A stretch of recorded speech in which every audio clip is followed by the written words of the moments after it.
know that on average, 17% of our retail investors add value to the businesses they invest in, whether it's an introduction to a supplier, a client, or even an investor. It's also an incredible way to build your customer loyalty. Just to give you one concrete example, with Monzo, one of the businesses we've worked with, after making an investment, the users are 43% more active, and they're nearly 3 times more likely to refer a friend, basically. So you get these super fans and these super customers. Absolutely, and you build this group of brand advocates, and we could see like it's a very powerful tool, basically. Yeah, so what we want to do with the round is we want to create a fear of missing out and create momentum. Starting the round with a lead investor, then we're going out to your community, and obviously your community are people who know the brand or use the brand or buy the product already. So they love what you do and obviously are much more likely to invest in the round.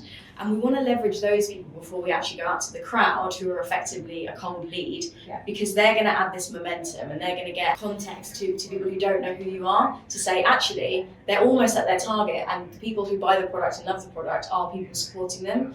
So it adds a bit of confidence there for people who haven't heard of the brand before, perhaps. Crowdfunding is all about momentum and creating this fear of missing out. A nice example of leveraging your network or your customer base is a business called Aardvark. They do pet food, effectively, made from bugs. So, very sustainable, very cool, a new concept perhaps to the market.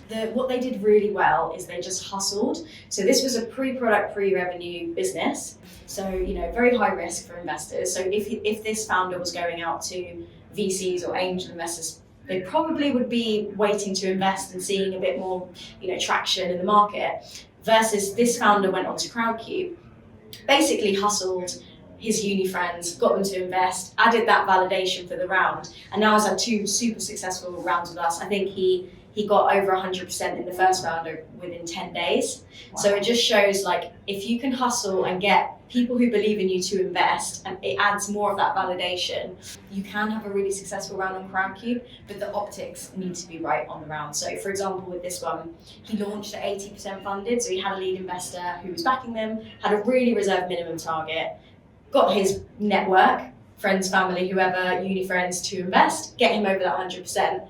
That's added the validation that's needed for the crowd with the mission and message that's there. He's got the mission and message, community, and lead investment, and smashed it, and he's done it twice now.